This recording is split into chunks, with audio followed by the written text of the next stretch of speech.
Finally माझा mobile झालेला आहे सरळ. आता मी व्हिडिओ कंटिन्युअसली टाकणार आहे आपल्या चॅनेलला. आणि आज सुरुवात केलेली आहे आंब्यापासून, कारण आम्ही आंबे आणलेले आहेत. बाहेर गेलतो जरा फिरायला, येताना थोडेसे आंबे आणलेले, 2 डझन आंबे आहेत ते. आणि आता आंब्याचं सकाळी 8 वाजता माझ्या मुलीला ज्यूस प्यायचा आहे. सकाळचे 8 वाजले आहेत तरी तिचा हट्ट चालू आहे की मला ज्यूस पाहिजे.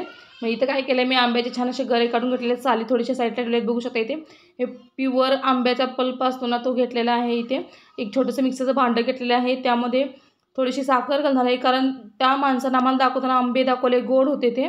आणि आता घरात आणून ओपन करून बघितलं, कापून खाल्लं तर काय ते आंबट आहे, त्यामुळे आम्हाला साखर घालावी लागते. आता साधारण 2 ते 3 चमचे अंदाजे साखर टाकलेले बघू शकता. किती छान असं घट्ट पल्प तयार झालेला आहे, त्याचं पूर्ण बारीक करून घेतलेलं आहे.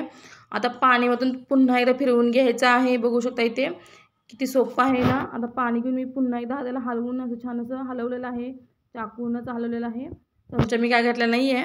आणि पुन्हा एकदा मी मिक्सरला त्याला फिरवून घेणार आहे, बघू शकता इथे. आता मी मिक्सरला फिरवून घेतलेलं आहे, बघा किती छान आपलं झालेलं आहे. तरीसुद्धा तो घट्टच वाटतोय मला, इतका घट्ट आमरस आहे.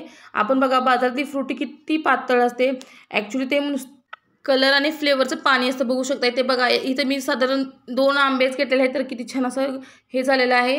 विचार करा, फ्रुटीसारखं जर पातळ केलं तर एक टिप्प भरून आपला ज्यूस तयार होईल. मी पुन्हा पाणी ओतलेलं आहे, जास्त पातळ करून घेतलेलं नाही आहे, बऱ्यापैकी पातळ करून घेतलेलं आहे. आणि हा तयार झालेला आहे आंब्याचा ताजा छान असा ज्यूस आहे, सकाळचा मॉर्निंग ब्रेकफास्टसाठी. कसं वाटते तुम्हाला कमेंट करून नक्की सांगा.